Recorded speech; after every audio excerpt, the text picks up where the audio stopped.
అల్లం పచ్చడి చేసుకోవడానికి కావాల్సిన దినుసులండి: అల్లం, బెల్లం, చింతపండు, పచ్చిమిర్చి, ఎండుమిర్చి, శనగపప్పు, మినప్పప్పు, మెంతులు, ఆవాలు, పసుపు, ఉప్పు, నూనె. ముందండి మూకుడు పెట్టి అందులో నూనె వేసుకోవాలండి. నూనె కొంచెం కాగిన తర్వాత శనగపప్పు, మినప్పప్పు దోరగా వేయించుకోవాలండి. తర్వాత మెంతులు, ఆవాలు, ఎండుమిరపకాయలు వేయించుకుని అది పక్కన పెట్టి చల్లారాక గ్రైండర్ పట్టుకోవాలండి. ఈ లోపల అల్లాన్ని మెల్లిగా పేస్ట్ కింద దంచుకుని ఈ చింతపండు కూడా నానబెట్టుకుని చింతపండు గుజ్జులో ఈ అల్లం పేస్టు, బెల్లం కలిపండి.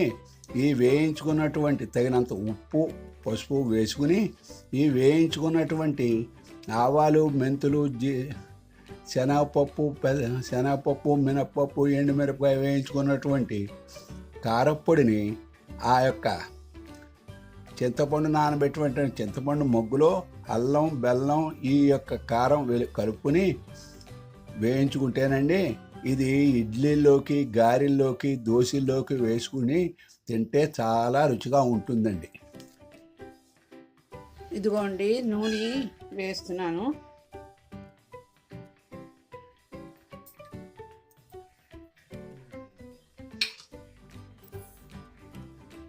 ఇదిగోండి కొద్దిగా ఆవాలు, అలాగే కొంచెం మెంతులు ఎక్కువ అక్కర్లేదు, కొద్దిగా. అలాగేనండి శనగపప్పు కొంచెం ఎక్కువ వేసుకోవాలండి. శనగపప్పు,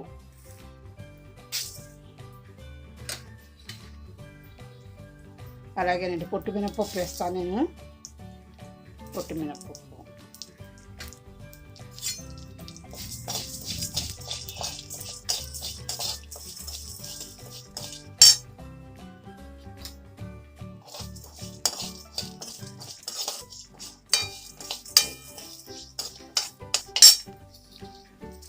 అలాగేనండి 3 ఎండుమిరపకాయలు. అల్లం ఘాటు కూడా ఉంటుంది కదండి, పచ్చిమిరపకాయలు. అల్లం ఘాటు, పచ్చిమిరపకాయలు ఉంటుంది కాబట్టి 3 ఎండుమిరపకాయలు చాలండి. మనం ఒకప్పుడు పచ్చడికి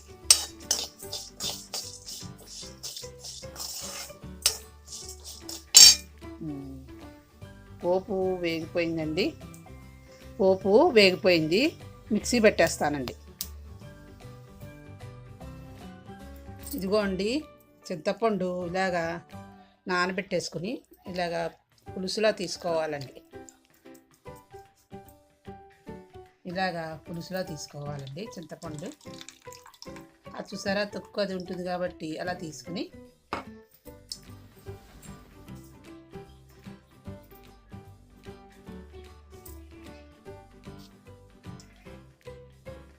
ఇందులోను పసుపు, ఇదిగోండి పసుపు, అలాగే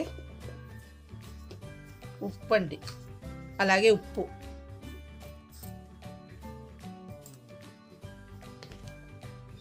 అలాగే బెల్లం అండి. ఇది కారం అండి. అన్నీ ఇందాక చూపించాను చూసారా, పప్పులు అన్నీ వేసి మిరపకాయ వేసిన కారం అండి.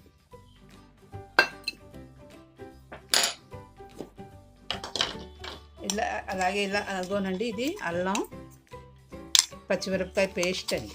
ఇది ఇలా వేసేసుకోవాలండి.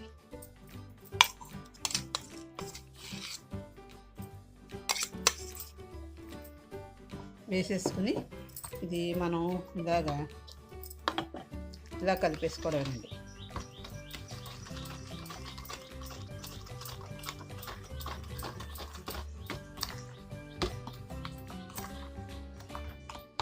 మనం చింతపండుతోటి పడితేనండి ఆ టేస్ట్ వేరే ఉంటుంది, టేస్ట్ వేరే ఉంటుందండి. మీకు ఇది చాలా బాగుంటుందండి పచ్చడి. ఇడ్లీలోకి, దోశల్లోకి చాలా బాగుంటుందండి. దోశలు, ఇడ్లీ తింటే చాలా బాగుంటుందండి. మైసూర్ బజ్జీ, మామూలు బజ్జీలు, అరటికాయ బజ్జీ అవి తింటే చాలా రుచిగా ఉంటుందండి. ఇదండి అల్లం పచ్చడి అండి ఇది.